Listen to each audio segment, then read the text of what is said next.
Star. இப்போ அவர் சொன்னார் இல்லையா, இந்த ரேஞ்சில், நான் கொஞ்சம் இந்த ரேஞ்சில் இருந்து பார்த்துருக்கேன். பெஸ்ட் பார்ட் என்னென்னா, படம் ஆரம்பித்த 3வது நாள் நைட் ஷூட் நினைக்கிறேன். அன்றைக்கி விக்ரம் ஃபோன் பண்ணார். எப்படிடா போகுது? Going good. எப்படி இருக்கான்? என்ன மாதிரி ஒருத்தன் சுற்றுவானாங்க, கிட்டத்தட்ட லுக்கெலாம் வாக்கெலாம் அப்படியே இருக்கு அப்படின்னு இப்படி பேசிகிட்டே இருந்தோம். நான் ஒன்று சொன்னேன், சரி நமக்கெல்லாம் வந்து ப்ரொஃபஷன் ஆக்டிங் தான், ஆக்டிங் தவிர்த்து வேறு ஒன்றும் தெரியாது, அதுவே தெரியுமான்னு தெரியாது, பட் அப்படின்னு வச்சுக்கிறோம். ஆனால் விக்ரமுக்கு அந்த பிரச்சனை இல்லை. ஏன்னா விக்ரமுக்கு ஆக்டிங்கும் தெரியுது, கையில் இன்னொரு தொழில் இருக்குது, கபடியும் இருக்குது, பழச்சிப்போ போல ஒன்றும் பிரச்சனை இல்லை. உண்மையிலே நான் வந்து ஃபஸ்ட்டு அந்த ஒரு வில்லேஜில் ஒரு இது நடந்தது, கபடி, மறந்துட்டேன். நான் மாறிக்கிட்ட வந்து கேட்டீங்க, இந்த ஆட்டம் ஆடுறான் அவன், அவ்வளோ பியூட்டிஃபுல்லாக மாறி. உங்ககிட்டே நான் சொன்னேன், துருகிட்டையும் சொன்னேன், ஃபேண்டாஸ்டிக், அமேசிங். நீங்கள் ஸ்ட்ரைட்டாகவே நீங்கள் வந்து நேஷ்னல் கேம்ஸ் ஆடலாம். இந்த படம் நான் என்ன எழுதி வச்சுங்க, இந்த படம் பார்த்தோன்னே நிச்சயமாக நேஷ்னல் கேம்ஸ் வந்து கூப்பிட்டாலும் கூப்பிடுவாங்க. அவ்வளோ. இந்த கடைசியாக பேசுறதுல கொஞ்சம் சிரமங்கள் இருக்குது. எல்லோரும் பேசிடுவாங்க, என்ன பேசுகிறதுன்னு தெரியாது.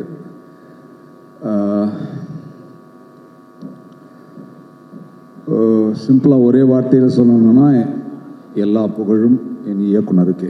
இதை நான் வந்து எப்பவுமே சொல்வேன், ரஞ்சித்துக்கு தெரியும். எந்த ஒரு நடிகனும் தனியாக ஒன்றுமே பண்ண முடியாது, இயக்குனர் இல்லாமல் ஒன்றுமே முடியாது. இயக்குனர் தான். இயக்குனர் இல்லாமல், நான் ரொம்ப கர்வத்தோடு சொல்கிறேன், இயக்குனர் இல்லாமல் சினிமாவில் ஒரு நடிகனால் ஒரு அடி கூட எடுத்து வச்சுக்க முடியாது. அதான் உண்மை. இந்த ஃபேக்டை நம்ம புரிஞ்சுக்கணும். நடிகன் வந்து அவன் உள்வாங்கிறான், அவன் திருப்பி கொடுக்குறான், அதெல்லாம் ஓகே, அதுதான் அவன் வேலை, அவன் தொழில், அது செய்யணும், அது வேறு. ஆனால் அங்கே இயக்குனர் இல்லாமல் அணுவளவும் செய்யாது, அதுதான் உண்மை. நான் முதல்லையே இதை பேச்சு ஆரம்பிக்கும் போதே மாறிக்கேன் நன்றியை சொல்லுவேன். நீங்கள் இல்லைன்னா இது நடந்திருக்காது, என்னால் நடிச்சிருக்க முடியாது. இன்னொன்று முக்கியமாக எனக்கு என்னென்னா, எப்போவுமே நீ யார் அப்படின்னு கேட்டால் நான் வந்து நடிகன், ட்ரெயின்டு நடிகன் சொல்வேன். அது என் கர்வம். ஆனால் எனக்கு ஒரு படமும் புது படம் தான். நம்ப மாட்டீங்க, நான் வந்து எந்த படத்துக்கு போனாலும் ஃபஸ்ட்டு 2 நாளுக்கு முன்னாடி, 4 அன்றைக்கி ஷூட்டிங் போகிறோன்னா இன்னிலேருந்து எனக்கு ஜுரம் வந்துடும், வயிறு சரியில்லாமல் போயிடும், நிறைய பிரச்சனை வரும். ஏன்னா எனக்கு 4 அன்றைக்கி ஷூட் இருக்குது, நான் என்ன பண்ண போகிறேன்னு தெரியாது. இந்த ஃபஸ்ட் ஃப்ரேம்லாம் நான் வந்து ரொம்ப பிளாங்காக தான் இருப்பேன். படம் முழுக்க அப்படி தான் இருப்பேன் நிறைய நேரங்களில். பட் ஜென்ரலாக வந்து அந்த பயம் இருந்துகிட்டே இருக்கும். நம்ம என்ன பண்ண போகிறோம் அதை ஒரு மொமெண்ட்டும் அதை ஃபுல்ஃபில் பண்ணுறது இயக்குனர் இல்லாமல் இது சான்சஸே இல்லை இந்த படம். நன்றி அகெயின். அண்ட் லால் சார், அவரோட எனக்கு ரெண்டு சீன் இருந்தது. அவரோட வாய்ஸ் வந்து ரொம்ப எங்கேருந்தோ வரும் அது உள்ள. அவர் அதை பேசுகிற டைலாக்ஸ் எல்லாமே சரி, அந்த எமோஷன்ஸ் எல்லாமே அப்படியே மனசுக்குள்ளே எங்கேயோ ஒரு இடத்துல நம்ம அப்படி தச்சுக்கிட்டே இருக்கோம். அந்த voice, amazing voice sir, fantastic voice. And அவரோட த கிரேட் தொம்மனும் மக்களும் வந்து நான் தமிழில் ஒரு ரோல் நான் பண்ணியிருக்கேன்.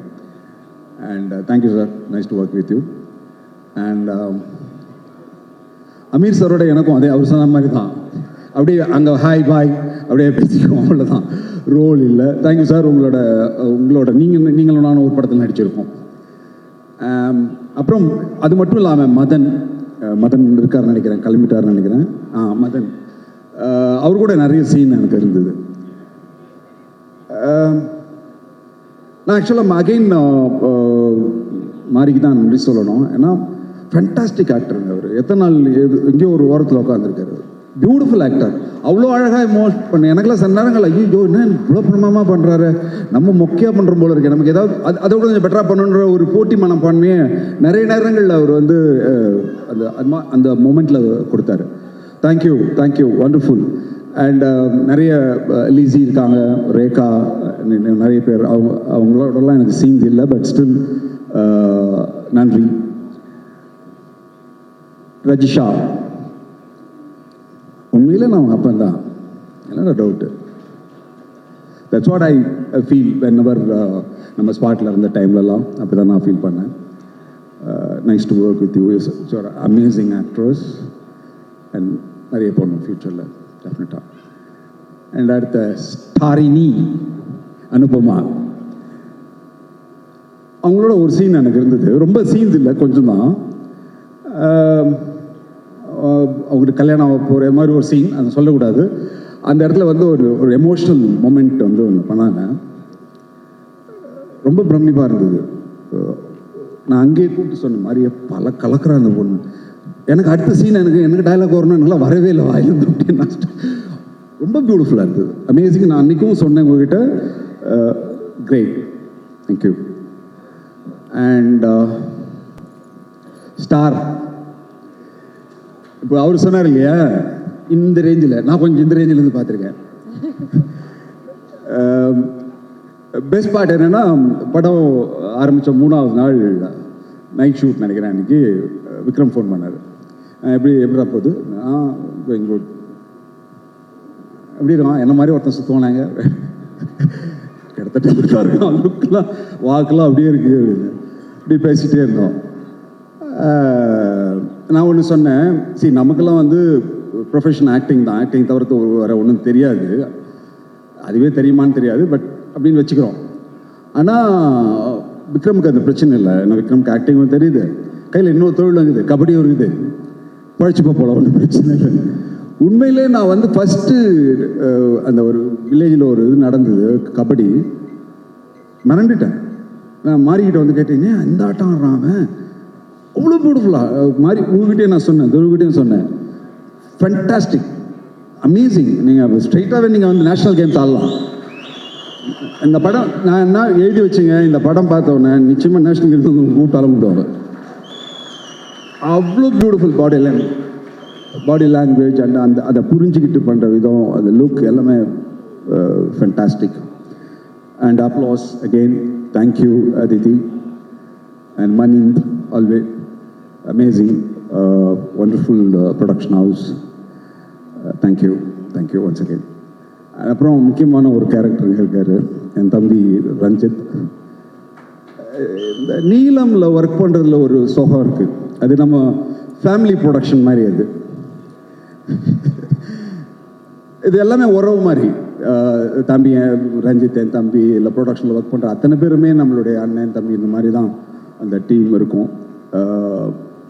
அது என்னுடைய ஒரு குடும்ப படமாக தான் நான் இதை பார்க்குறேன். அப்படி தான் அந்த டோட்டல் அட்மாஸ்பியர் அப்படி இருந்தது. நன்றி அகைன் ரஞ்சித். நான் இன்னொன்று முக்கியமாக அந்த ஃபைனலாக ஒன்று சொல்லணும்னு நினைக்கிறேன். நாங்கள் ஒர்க் பண்ண எல்லாரை விட ஒரு பெரிய டீம் ஒன்று இருக்குது. அந்த டீம் இல்லைன்னா இந்த படம் வந்து சாத்தியம் இல்லை. நான் அவுட் ஆஃப் இது போகிறேன்னு நினைக்கிறேன். எல்லா அசிஸ்டன்ட் டைரக்டரையும் கொஞ்சம் மேடைக்கு ஏற்றினா நல்லா இருக்கும்னு நினைக்கிறேன், ப்ளீஸ். ஏன்னா அவங்க இல்லைன்னா இது சாத்தியமே இல்லை. பேய் மாதிரி வேலை பார்த்தாங்க, ஒவ்வொரு வாங்க மேலே பேய் மாதிரி வேலை பார்த்தாங்க. ஏன்னா இங்கே ஒரு பெரிய பேய் இருக்கு மாறின்னு, இது இங்கே ஓடும், அது அங்கே ஓடும், அப்படியே பிரிச்சுட்டு ஓடுவாங்க. அப்படி ஒரு எனர்ஜெட்டிக் டீம் அது. அது அவங்கள நம்ம இங்கே மேடையில் ஏற்றலைன்னா இந்த நிகழ்வு வந்து முட்டு பெறாதுன்னு நான் நினைக்கிறேன். ப்ளீஸ் கம் எல்லாரும் வாங்க. Can we please have the assistant directors to join? உங்கள் எல்லாருக்கும் என் நன்றி தெரிவிச்சுக்கிறேன். நீங்கள் இல்லைன்னா நாங்கள் பர்ஃபார்ம் பண்ணுறதுக்கு வாய்ப்பே இல்லை. தேங்க்யூ.